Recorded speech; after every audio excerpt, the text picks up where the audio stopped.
Hello friends, आज मैं आपको rational numbers chapter number 1 start कराने जा रही हूँ।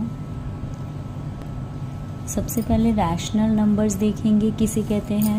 रैशनल नंबर्स हमेशा p/q की फॉर्म में होते हैं।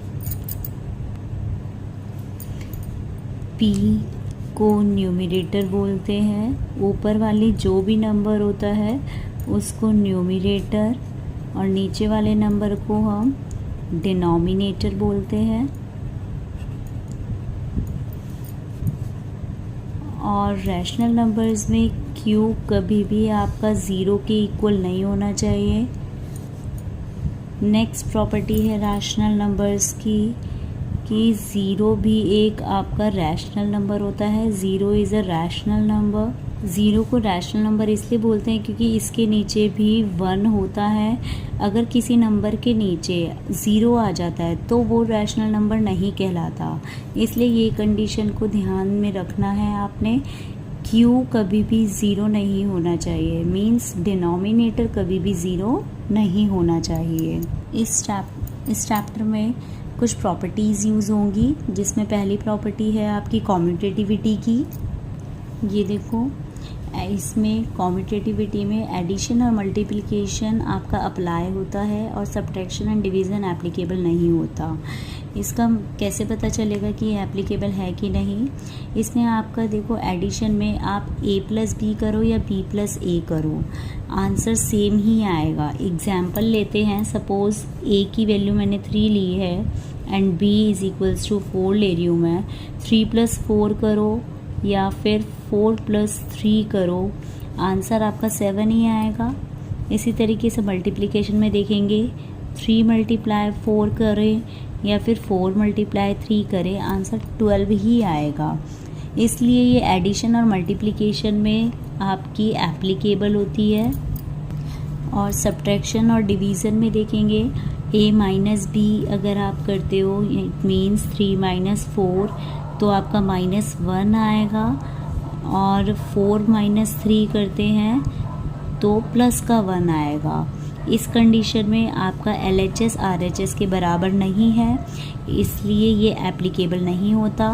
डिवीज़न में भी आप 3/4 करो या 4/3 करो, दोनों ही कंडीशंस में आंसर अलग आएगा।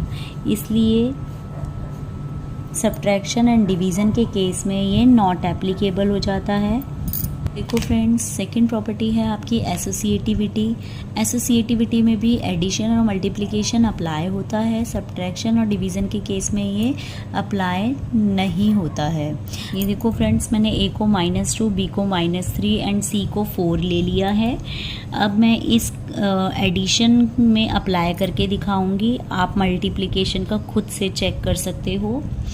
जैसे कि a की वैल्यू -2 है, -2 लिख देंगे, प्लस b की वैल्यू -3 है, प्लस c की वैल्यू 4 है।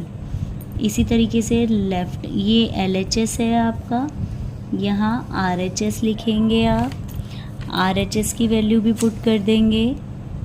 पहले -2 प्लस -3 लिखेंगे एंड प्लस 4 लिख देंगे। देखो, यहाँ पर मैंने अंदर छोटा ब्रैकेट स्मॉल ब्रैकेट क्यों लगाया है, क्योंकि एक साथ दो साइन कभी भी नहीं आते हैं, इसलिए हम इसको ब्रैकेट में रखेंगे। अब आप इसको सॉल्व करेंगे।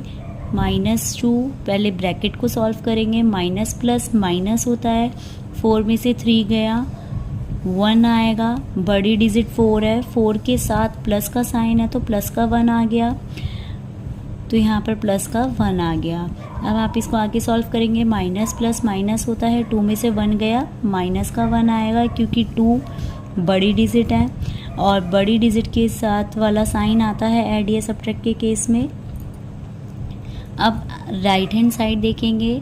राइट हैंड साइड में -2 है, ये प्लस माइनस माइनस होता है तो माइनस का 3 लिख देंगे इस तरीके से। माइनस माइनस प्लस होता है, माइनस का 5 प्लस 4 हो जाएगा।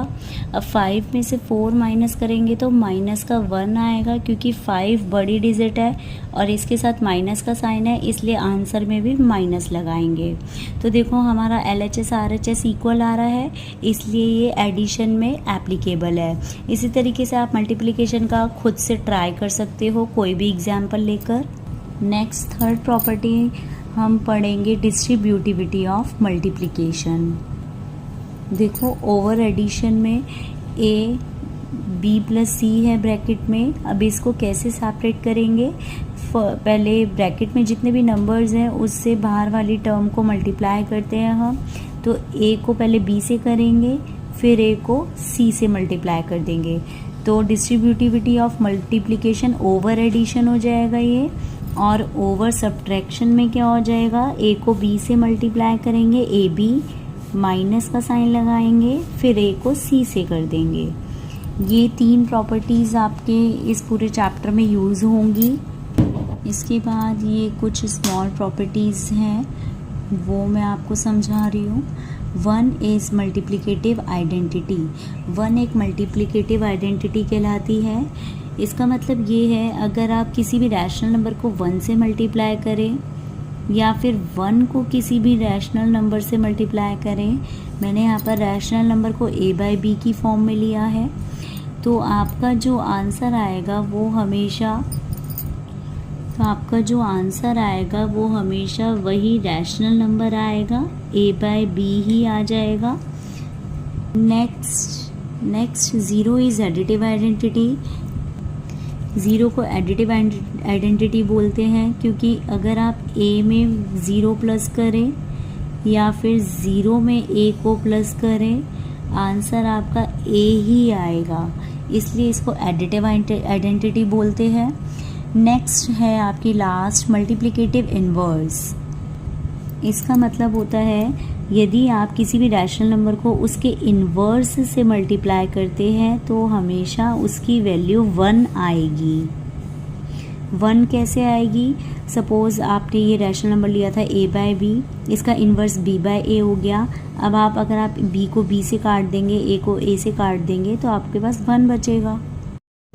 I hope you like my method of teaching. Thank you for watching.